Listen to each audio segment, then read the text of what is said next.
کو ترک کر دے اور جو اس کو فنکشن دیا گیا ہے اور جو ڈیوٹی اور ذمہ داری اس کو سونپی گئی ہے اس کو چھوڑ دے تو دنیا کا نظام تباہ ہونا شروع ہو جاتا ہے۔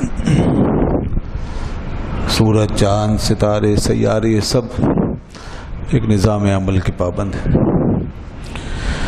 اور سب اپنے اپنے کاموں میں لگے ہوئے ہیں۔ قدرت نے ان کے سپرد جو کام کر دیا وہ اس کام کو کیے جا رہے ہیں، جو ذمہ داری ان کے اوپر ڈال دی ہے وہ اس کو پورا کر، اور یہی ان کی عبادت ہے، یہ ان کی بندگی ہے، اور یہ ان کی نماز ہے، اور یہ ان کا سجدہ ہے، اور یہ ان کی تسبیح ہے۔ یہ سب عنوان قرآن نے دیے۔ اللہ نے فرمایا وَإِن مِّن شَيْءٍ إِلَّا يُسَبِّحُ بِحَمْدِهِ، کوئی شے ایسی نہیں ہے دنیا میں کہ جو اللہ کی تسبیح نہ کر رہی، اس کی حمد کے ساتھ۔ اللہ فرماتا ہے کہ وَلِلَّهِ يَسْجُدُ مَن فِي السَّمَاوَاتِ وَالْأَرْضِ، آسمان و زمینوں میں جو کچھ بھی ہے وہ سب اللہ کو سجدہ کر رہے ہیں، سب سجدہ کر رہے ہیں، سب تسبیح کر رہے ہیں۔ اللہ فرماتا ہے کہ قد علم کل صلاتہ و تسبیحہ، ہر شے جو ہے وہ اپنی نماز اپنی تسبیح کو جانتے ہیں۔ تو ایک نظام ہے جو ان چیزوں پر مشتمل ہے۔ اللہ نے یہ نظام اپنے حکم سے قائم رکھا ہوا ہے اور وہ اس کو چلا رہا ہے، اور ہر چیز ہر وقت، ہر چیز جو ہے ایک ایک چیز ہر وقت اللہ سے حکم لے رہی ہے اور اس کے حکم پر عمل پیرا ہے۔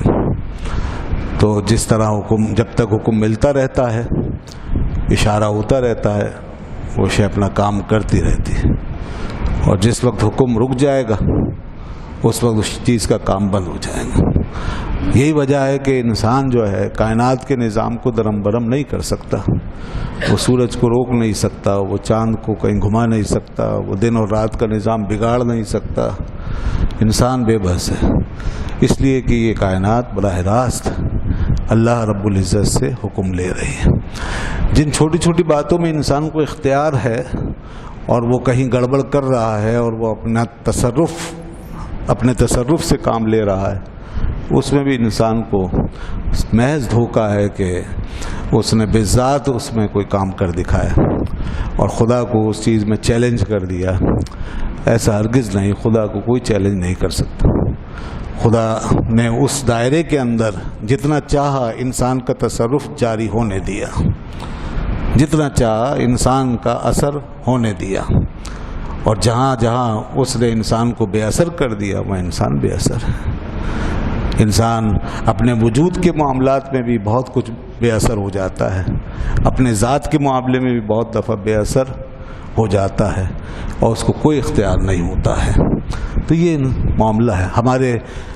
ہمارے حلق سے ایک لقمہ جب اندر چلا جاتا ہے تو اب وہ ہمارے بس میں نہیں ہوتا، اس پہ ہمارا کوئی اختیار نہیں ہوتا۔ ایک گھونٹ پانی کا جب ہم اتار لیتے ہیں اندر چلا جاتا ہے تو اب اس پر ہمارا کوئی اختیار نہیں ہوتا۔ یہ اندر سارا نظام اللہ کے حکم سے چل رہا ہوتا ہے۔ ہم تو اپنے اندر گئے ہوئے لقمے کا بھی کچھ نہیں کر سکتے کہ اسے کہیں واپس آ جا، یا ادھر چلا جا یا ادھر چلا جا، یا ایسا کر لے یا ویسا کر لے۔ جیسے اس نے بنا دیا ہے اسی طریقے سے وہ وہاں تک پہنچتا ہے۔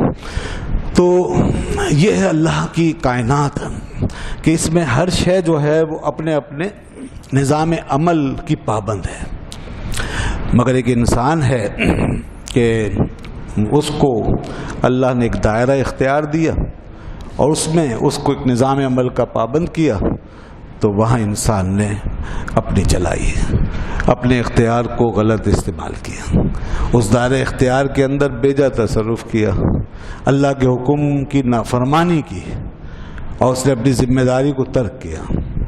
اس میں نافرمانیاں کر کر کے اس نے پورے دائرے کو گویا کہ خراب کر کے رکھ دیا۔ سارا اختیار اس نے اپنا گویا الٹا کر دیا۔ اختیار دیا تھا اللہ نے اس کو ذمہ داریوں کے لیے، اور اس نے سارا استعمال کر لیا منفی کاموں کے لیے۔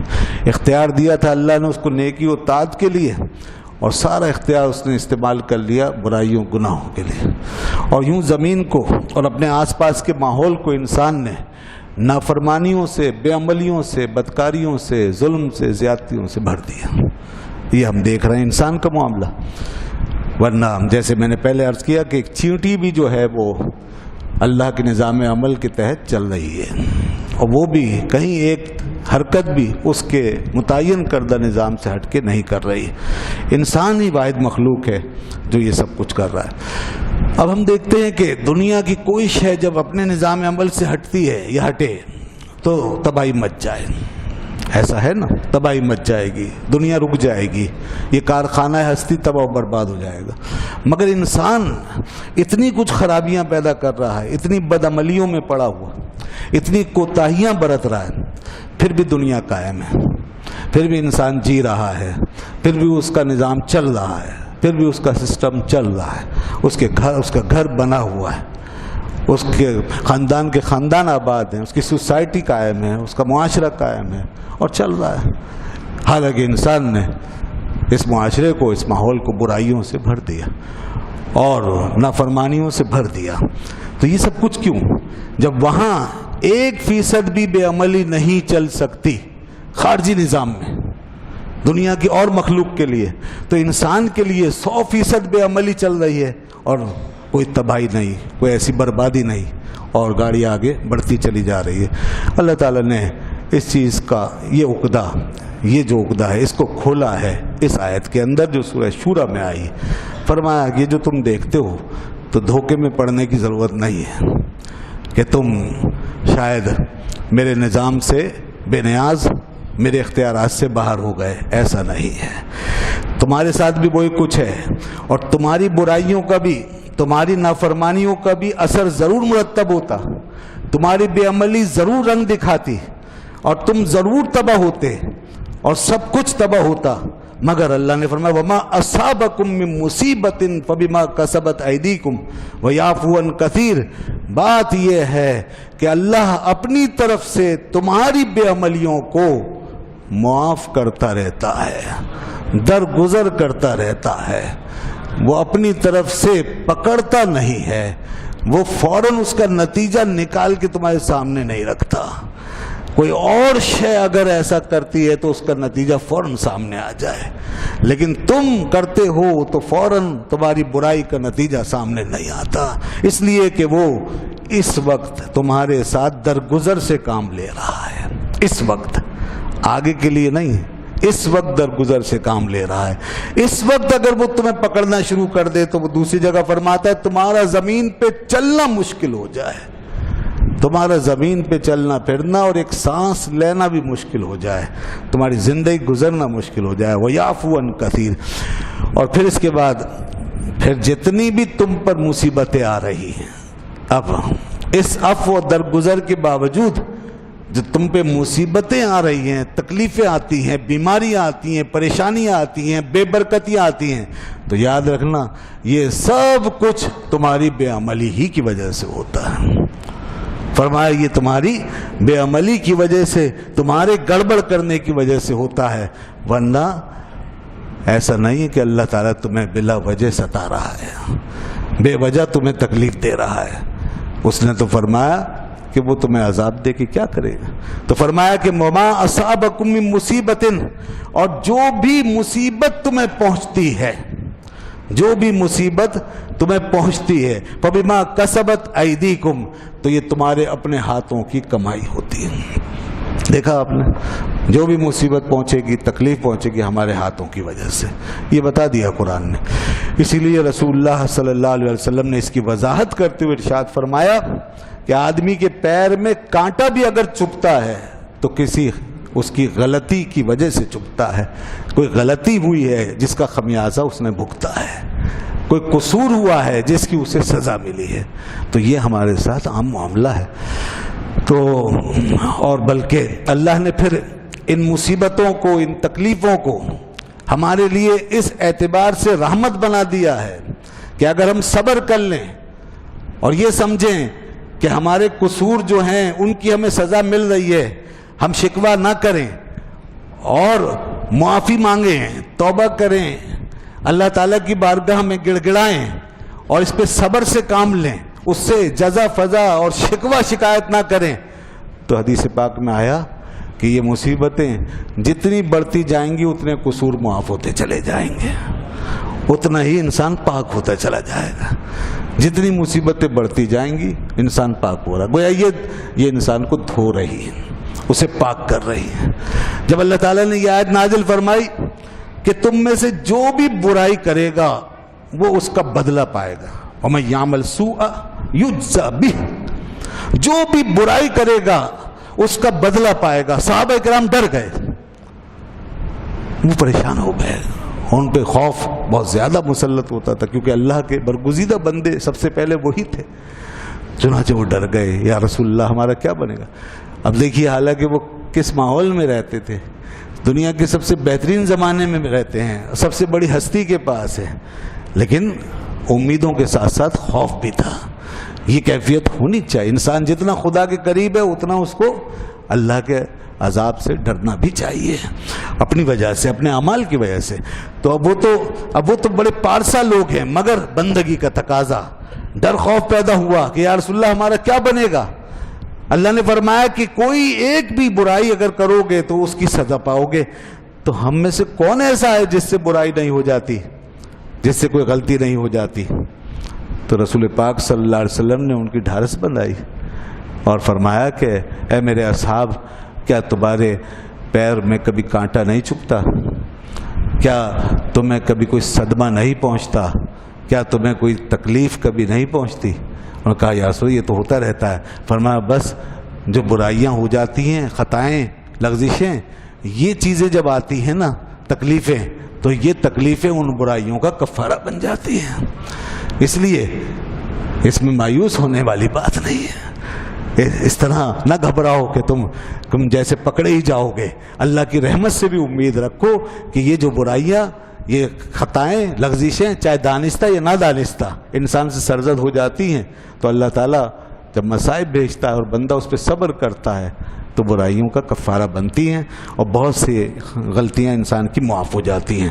مگر ہمارا معاملہ یہ ہے کہ ہم قصور بھی کرنا چاہتے ہیں، ہم غفلت میں بھی رہنا چاہتے ہیں، اپنی جیسی اپنے تئیں زندگی بھی گزارنا چاہتے ہیں، اور مصائب سے بھی گھبراتے ہیں، اس پہ بھی شکایت ہماری زبانوں پہ ہر وقت رہتی ہے۔ اور ہمیں مصائب نہیں چاہیے، ہمیں زندگی بھی آرام دہ چاہیے، اور اگر تکلیف آ جائے تو ہائے ہائے شروع، اور پھر اللہ سے پوچھنے لگتے ہیں کہ کیوں ایسا کر دیا، میرے ساتھ کیوں کر دیا، اے اللہ میں نے کیا قصور کیا؟ یعنی ہماری حالت یہ ہے کہ ہم یہ بھی کہتے ہیں کہ ہم نے ایسا کیا قصور کر دیا۔ تو یہ عام لوگوں کی باتیں آپ سنتے رہتے ہوں گے، ہمارے اندر یہ احساسات، یہ بالکل بندگی کے خلاف ہے یہ معاملہ۔ ہمیں چاہیے کہ ان مصائب کو یہی سمجھا کریں کہ ہمارے کسی قصور کی وجہ سے ہے۔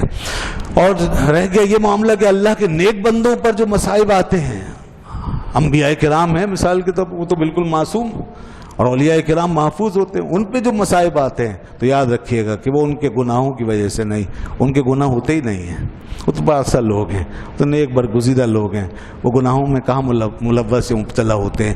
ان پہ جو مصائب آتے ہیں تو وہ ان کے لیے حق میں رحمت اس طرح ہوتے ہیں کہ اللہ اس کی وجہ سے ان کے درجات بلند فرما دیتا ہے، اور وہ مصائب ان کے لیے رحمت ہوتے ہیں۔ وہ اس کو اسی طرح دیکھتے ہیں، وہ مصائب کو کانٹوں کی ایک باڑ نہیں سمجھتے بلکہ پھولوں کی سیج کی طرح دیکھتے ہیں۔ وہ سمجھتے ہیں یہ ہمارے لیے اللہ کی طرف سے تحفہ آیا ہے، اللہ نے ہمیں یاد رکھا ہوا ہے اپنے یہاں، اور ہمارے اوپر یہ مصائب بھیج رہا ہے تاکہ ہمارے درجے بلند فرمائے۔ حضرت امام ربانی مجدد الفسانی رحمۃ اللہ علیہ فرماتے تھے کہ مجھے اعلام محبوب میں زیادہ مزہ آتا ہے بنسبت انعام محبوب کے، یعنی اللہ جب مجھ پر کوئی تکلیف یا مصیبت نازل فرماتا ہے جس کو اعلام کہتے ہیں، تو یہ مجھے زیادہ مزہ دیتی ہے بنسبت اس کے کہ جب مجھ پہ انعام فرماتا ہے۔ یہ دیکھیے ان کی سوچ، ان کی اپروچ، ان کا انداز یہ ہے سمجھنے کا۔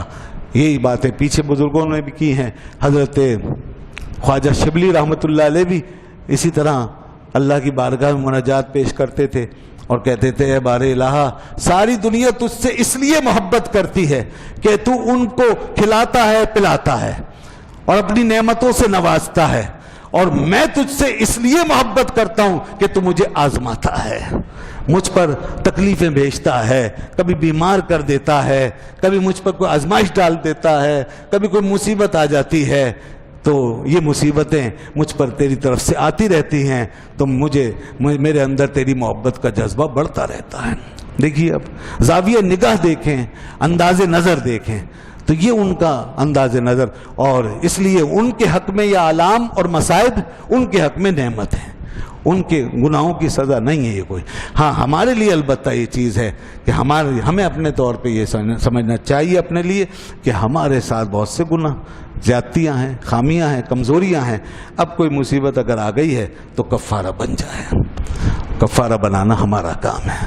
اگر صبر کریں اور اللہ کا شکر ادا کریں تو انشاءاللہ کفارہ بنتی ہیں مصیبتیں، گھبرانا نہیں چاہیے۔ اور بہت اس کی فضیلت بیان کی ہے بیماریوں تکلیفوں کی حدیثوں میں، اگر ہم وہ چیپٹر پڑھیں نا حدیث میں تو ہم اپنی تکلیفیں بھول جائیں گے۔ جی ہاں، فرمایا مومن کو تو اللہ تعالیٰ اس طرح رکھتا ہے، گزارتا ہے تکلیفوں سے، مومن کو اللہ تعالیٰ تکلیفوں سے گزارتا رہتا ہے تاکہ مومن توبہ کرے، بار بار اسے یاد آتا رہے اور وہ اپنے گناہوں سے بچتا رہے۔ تو یہ مومن کے لیے ایک نعمت ہوتی ہے۔ اور جو منافق ہوتا ہے تو اللہ تعالیٰ اس کے ساتھ کبھی ایسا معاملہ فرماتا ہے کہ اس کو کبھی کسی تکلیف میں نہیں ڈالتا، اور وہ بغیر بیماری اور تکلیف کے ایک ہی جیسی زندگی کے ساتھ گزرتا چلا جاتا ہے۔ اس کا مطلب یہ نہیں جس کے ساتھ بھی ایسا وہ منافق ہے، لیکن منافق کا ایک حال بتایا کہ منافقوں کے ساتھ ایسا ہوتا ہے۔ ایک شخص آیا کہنے لگا یا رسول اللہ مجھے یہ بیماریاں کیا ہوتی ہیں، محض الاسقام، بیماریاں کیا ہوتی ہیں؟ مجھے تو کوئی بیماری نہیں، اور میں نے تو کبھی کوئی بیماری نہیں دیکھی۔ آپ نے فرمایا کھڑا ہو جا، تو منافق ہے، کھڑا ہو جا، تو منافق ہے۔ تو یہ بیماریاں جو ہیں مومن کے لیے ایک تحفہ ہیں، نعمت ہے، رحمت ہے۔ انسان بچنے کی کوشش ضرور کرتا ہے، کرنا چاہیے، وہ الگ بات ہے، لیکن آپ مایوس نہ ہوں، گھبرائیں نہیں، اور ان کے ساتھ چلنا بھی سیکھیں۔ یہ بڑا اچھا اینگل ہے ان کے ساتھ زندہ رہنے کا، جینے کا۔ اس کے علاوہ کوئی اور اس سے بہتر کوئی اینگل نہیں دے سکتا آپ کو، یہ ہمارا دین ہمیں دے سکتا۔ بیماریوں کے ساتھ کیسے سروائیو کرنا ہے اور ان کے ساتھ کیسے خوش رہنا ہے، یہ اللہ والوں سے سیکھیں جنہوں نے زاویہ ہی بدل دیا کہ بیماری کو عین رحمت اور قرب کا ذریعہ بنا لیا۔ اس کے مقابلے میں نعمت کم اور زحمت زیادہ ہو گئی، زحمت زیادہ ان کے لیے گویا باعث تسکین ہو گئی۔ تو زاویہ بدل گیا نگاہ کا، بس زاویہ نگاہ کی بات ہے۔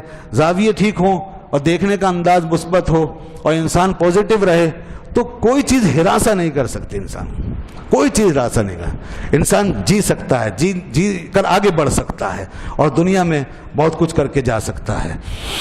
اللہ اکبر۔ اس کے بعد پھر ایک آیت اور ہے، اس پر توجہ ذرا فرمائیے، اور وہ ہے، اور یہ آیت قرآن میں کئی مقامات پر آئی ہے ان الفاظ میں اور اس سے تھوڑے سے مختلف الفاظ میں، جس میں اللہ تعالیٰ نے اپنے پیغمبروں کے بارے میں فرمایا اور آپ صلی اللہ علیہ وسلم نے بھی یہ بات فرمائی، قُلْ لَا أَسْأَلُكُمْ عَلَيْهِ أَجْرًا إِلَّا الْمَوَدَّةَ فِي الْقُرْبَى۔ آپ فرما دیں کہ میں تم سے اس تبلیغ پر، دین کے اس کام پر کوئی اجرت نہیں مانگتا، مگر یہ کہ میری قرابت داری کی وجہ سے محبت کرو، مجھ سے محبت رکھو، میری قرابت داری کا پاس رکھو، میری رشتہ داری کا خیال کرو، میں یہ کہتا ہوں تم سے۔ فرمایا آپ کہہ دیں کہ میں تم سے اس دین کے اس کام پہ، واعظ و نصیحت پہ اور یہ تبلیغ کرنے پر، اللہ کا دین پہنچانے پر تم سے کوئی اجر نہیں مانگتا، میں مانگتا نہیں، سوال نہیں کرتا۔ آج تک کسی پیغمبر نے سوال نہیں کیا، اور پیغمبر کی شان یہی ہے، ہونی بھی یہی چاہیے۔ پیغمبر اس مقام میں سب سے اعلیٰ ہے، اور پھر جو پیغمبروں کے راستے پہ چلنے والے لوگ ہوئے انہوں نے بھی اسی طرح رکھا ہمیشہ۔ بڑے بڑے علماء مشائخ کبھی منہ سے اجرتیں نہیں مانگی، سوال نہیں کیے، ہاتھ نہیں پھیلائے، لوگوں سے نہیں کہا ہمیں یہ دو، ہمیں دو، ہمیں اتنا دو، تو یہ کبھی نہیں ہوا۔ ہمارے اسلاف کے اندر یہ چیز رہی۔ فرمایا کہ الا المودۃ فی القربى، مگر میری قرابت داری کی وجہ سے مجھ سے تعلق رکھو، میرا خیال کرو، میرا لحاظ کرو، مجھ سے محبت کرو۔ تو یہ جو مگر کہہ کر جو فرمایا کہ یہ چیز مجھے دو، تو کیا یہ اجرت ہے؟ بظاہر ایسا لگ رہا ہے کہ کوئی اور اجرت نہیں مانگی مگر ایک اجرت مانگ لی، مال نہیں مانگا، دنیا کی اور کوئی چیز نہیں مانگی، مگر ایک چیز مانگ لی، کیا؟ الا المودۃ فی القربى، کہ مجھے محبت دو میری قرابت داری کی وجہ سے۔ نہیں، یہ اجرت نہیں، اس کو سمجھیے یہ کیا ہے۔ یہ جو فرمایا کہ مگر میری قرابت داری کے باعث مجھ سے محبت کرو، یہ اجرت نہیں ہے. یہاں پر یہ رسول پاک صلی اللہ علیہ وسلم نے اس قوم سے فرمایا ہے، اللہ نے اس قوم کے لیے کہلوایا ہے کہ جو ساری دنیا کے رشتے نبھاتی تھی، سارے رشتے نبھا رہے تھے، قومیتیں نبھا رہے تھے، ساری نسلیں، قومیں، خاندان سب انہیں معلوم تھے. اور عرب تو ویسے ہی بڑے اس میں حساس تھے اس معاملے میں کہ ہمارے نسب میں کون کون ہے، ہمارے قرابت دار کون ہیں، اوپر قومیں کہاں تک جا رہی ہیں، ہمارے اوپر کون آبا و اجداد. انہوں نے اس قدر نسبوں کی حفاظت کر رکھی تھی اور وہ نسبی لحاظ اور پاسداری ضرور کرتے تھے. مگر جب رسول اللہ صلی اللہ علیہ وسلم کا معاملہ آیا تو یہ نسب حسب سب بھول گئے. جب حضور کی بات آئی، جب آپ نے ان کو یہ دین پہنچایا، ایک اللہ وحدہ لا شریک کی دعوت دی، ایسے دشمن ہو گئے جیسے حضور سے کوئی تعلق نہیں. سگا چچا تک ساری رشتہ داری برادری سب بھول گیا. ابو لہب، خاندان کے لوگ، بنی ہاشم، قریش سب مخالف ہو گئے. سارا عرب ایک دم سے کھڑا ہو گیا. 40 سال تک جنہوں نے آنکھوں پہ بٹھایا تھا اور صادق و امین کے نعرے لگائے، 40 سال کے بعد ایسا کیا ہو گیا کہ حضور نے ایک ہی بات کی اور ایک ہی پیغام پہنچایا ہے. ابھی پہلا دن ہے کہ سارے کے سارے ایک دم سے ہاتھوں میں پتھر لے کر آ گئے. کل پھول تھے جن ہاتھوں میں، آج پتھر اٹھا کے پھر رہے تھے. کل جو آنکھوں پہ بٹھا رہے تھے، آج راہ میں کانٹے بچھانے میں لگے ہوئے تھے. کل جو بلاتے تھے، پکارتے تھے، قریب ہوتے تھے اور قریب کرتے تھے، آج وہ آپ سے دور بھاگ رہے تھے، مکان چھوڑ چھوڑ کے جا رہے تھے. یہ عالم ہو چکا تھا. پورا عرب ایک بغاوت لے کر کھڑا ہو گیا اور مکے کے بڑے بڑے سرداروں نے ساری رشتہ داری کی جڑیں کاٹ دی. حضور نے، اللہ نے فرمایا پیارے ان کو کم از کم یہ تو یاد دلاؤ کہ تمہارا ان سے قرابت کا رشتہ تو ہے نا. یہ قرابت کا رشتہ کیوں بھول گئے؟ تمہارا رشتہ ان کے ساتھ ہے. تم اس ایک عرب کے بہترین خاندان میں پیدا ہوئے ہو، قریش، اور پھر اس میں بنی ہاشم، اور بنی ہاشم ساری دنیا میں سب سے معزز ترین خاندان کے، معزز ترین گھر کے ایک فرد ہو. یہ سب بھول گئے کہ یہ قرابت کا رشتہ ہے، یہ تعلق ہے. تو وہ بات بتائے، حضور کی قرابت کا رشتہ پورے عرب میں پھیلا ہوا تھا، معلوم ہے آپ کو. اسی آیت کے تحت غور کیجیے، علماء نے وضاحت کی اور بتایا کہ حضور کی قرابت کا رشتہ پورے قریش کے واسطے سے، بنی ہاشم کے واسطے سے، قریش اور ان خاندانوں میں ہوتا ہوا پورے عرب میں پہنچتا تھا. بنی قحطان میں اور اسی طریقے سے بنی عدنان میں جتنے بھی قبائل تھے بڑے بڑے، ان سب میں رسول پاک صلی اللہ علیہ وسلم کی قرابت کا رشتہ پہنچتا تھا. یہاں تک کہ انصار، مدینے میں جب آپ تشریف لے آئے تو انصار کے یہاں بھی آپ کی قرابت پائی جاتی تھی. آپ کی والدہ ماجدہ حضرت آمنہ رضی اللہ عنہا کا ننیال یہی تھا. آپ کو معلوم ہے نا، یہ بات مشہور ہے، ننیال یہی تھا. اور حضور کے جد اعلیٰ یہاں تشریف لائے، یہیں پیدا ہوئے. حضرت عبد المطلب کو یہاں سے لے کر گئے، کیونکہ ان کی والدہ سلمہ رضی اللہ عنہا جو حضرت ہاشم رضی اللہ عنہ کی اہلیہ تھی، وہ یہاں موجود تھی. ان کا وصال ہو گیا تھا. پھر یہیں عبد المطلب پیدا ہوئے تھے. پھر عبد المطلب کو یہاں سے لے جایا گیا تھا. پھر وہ مکے پہنچے تھے. تو یوں یہ بنی نجار یہ سب آپ کے قرابت دار تھے. تو پورے عرب میں آپ کی قرابت پھیلی ہوئی تھی. اللہ نے فرمایا ان لوگوں کو بتاؤ اے پیارے کہ قُلْ لَا أَسْأَلُكُمْ عَلَيْهِ أَجْرًا إِلَّا الْمَوَدَّةَ فِي الْقُرْبَى، میں تم سے مال پیسہ نہیں مانگتا، میں درہم دینار نہیں مانگتا، عہدہ منصب سرداری کچھ نہیں مانگتا، مگر میں تم سے ایک بات کا سوال کرتا ہوں کہ میں تمہارے ساتھ قرابت داری میں شریک ہوں کہ نہیں ہوں، میرا تمہارے ساتھ رشتہ ہے یا نہیں. اور جب یہ ہے تو پھر تم ساری قرابتیں نبھا رہے ہو، اس کو کیوں نہیں نبھاتے؟ اس کا تو کم از کم اتنا تو پاس رکھو کہ ہاتھوں میں پتھر لے کے آتے ہو اور مجھے جان سے مار دینا چاہتے ہو، میرے راستے سارے بند کر دینا چاہتے ہو، تو کم از کم قرابت داری کی بنیاد پہ کچھ تو سوچو کہ میں اس کا مستحق ہوں تمہارے لیے، تو کہ تم میرے ساتھ کم از کم انسانی بنیادوں پر، رشتہ داری کی بنیادوں پر ایک سلوک میرے ساتھ کرو جو تم دوسروں کے ساتھ کرتے ہو. یہ تھی وہ بات جو ان کو بتائی گئی. کن کو؟ دشمنان اسلام کو، کن کو؟ مخالفین کو، کن کو؟ وہ جو ہر وقت آپ صلی اللہ علیہ وسلم کا راستہ روکنے میں لگے رہتے تھے، وہ جو ہر وقت آپ کے خلاف آگ اور جنگ کے شعلے بھڑکاتے رہتے، وہ جو آپ کو جان سے مار دینا چاہتے تھے، راستے سے ہٹا دینا چاہتے تھے، وہ جو آخری حد تک پہنچ چکے تھے، ان کو یاد دلایا۔ اور اس میں نے جیسے کہ کہا کہ یہ اجر یہ بھی نہیں ہے، جیسے پیچھے اجر نہیں ہے ایسے اس میں بھی اجر نہیں، اجر کا سوال اس صورت میں بھی نہیں ہے، یعنی یہ جو فرمایا کہ قرابت داری نبھاؤ، اس میں بھی اجر کی بات نہیں ہے۔ کیوں؟ اس لیے کہ قرابت داری نبھانا یہ عام انسانی رویہ ہے، اور انسانی رویہ اختیار کرنا انسانوں کا کام ہے۔ تو اگر تم انسانی رویے پر رہتے ہو تو یہ تمہاری انسانیت کے لیے بہتر ہے، میرے لیے اس میں کوئی اجر کی بات نہیں ہے۔ یہ تمہاری انسانیت کے لیے بہتر ہے کہ تم ایک اچھے انسان تو ثابت ہو کہ انسانی بنیادوں پہ سوچ رہے ہو۔ یہ تھی وہ بات جو یہاں پر کی گئی ہے۔ تو اللہ کے نبی نے کوئی اجر نہیں مانگا، اور پھر اس کے بعد اللہ نے دلوں کو بدلا۔ یہ تو وہ نقشہ تھا نا جو دشمنی کے حوالے سے قائم تھا، وہ میں نے کھینچا، لیکن اس کا مطلب یہ نہیں کہ سارے عرب میں پھر مخالفت ہی رہی اور پھر آپ کو اسی طرح لوگ دیکھتے رہے۔ نہیں، یہ سارے دشمن مارے گئے، اللہ نے پھر آہستہ آہستہ حالات کو بدل دیا، پھر بڑی بڑی جنگیں ہوئیں، بدر، احد وغیرہ، اس کے بعد مسلمانوں غلبہ ہوا، اور پھر وہ سارا عرب جو پہلے آپ کے خلاف ہوا جا رہا تھا، وہی سب آپ کے نام پر جان قربان کرنے والے ہو گئے اور آپ سے محبت کرنے والے ہو گئے۔ تو یہ ابتدائی دور کی بات ہے، اس وقت یہ فرمایا گیا تھا۔ بہرحال یہاں سے یہ بات جو ہے واضح ہو رہی ہے کہ سوال کرنا جو ہے یہ کسی بھی صورت میں اچھا نہیں ہے، ہمارے لیے بھی، انبیاء کے لیے تو بالکل اللہ نے اس کی گنجائش نہیں رکھی، لیکن بعد کے علماء و مشائخ کے لیے بھی دین کے کاموں پہ سوال کرنا بہرحال اچھا نہیں ہے۔ ہاں، ہدیہ، تحفہ، کوئی نذرانہ محبت کوئی پیش کرے تو وہ ایک الگ بات ہے، وہ اللہ کے رسول نے بھی قبول فرمایا اور یہ سلسلہ ہمیشہ سے رہا۔ لیکن دین کے کاموں میں خاص طور پہ ایسے معاملات کے جو چل رہے ہیں اور اس میں کوئی ایسا وہ نقصان کا پہلو نہیں ہے، اگر نہ ہو تو اس میں سوال کرنا، مانگنا اور طے کرنا پیسوں کا، یہ بالکل جو ہے اعلیٰ اخلاقیات کے خلاف ہے، دینی اقدار کے خلاف ہے، نبیوں کے اور ان کے عظیم امتیوں کے راستے کے خلاف ہے، اور تمام بزرگوں کے راستے کے خلاف ہے۔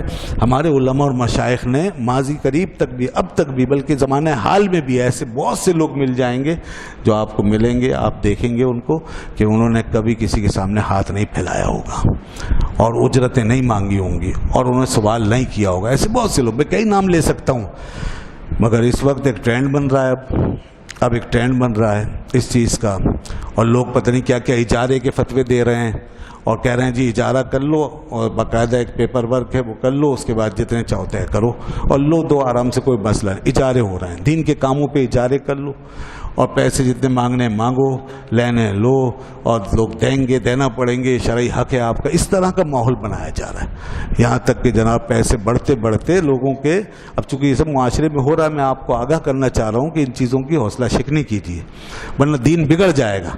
دین جو ہے ایک ایسے طبقے کے ہاتھ میں چلا جائے گا کہ جو ہر چیز کو پیسوں کے عوض بیچے گا، اور پھر یہ نہ یہ اخلاص رہے گا، نہ محبت رہے گی، نہ حق پرستی رہے گی، بہت چیزیں بدلیں گی، پھر ہم سب پھر ڈاؤن فال کا شکار ہو جائیں گے۔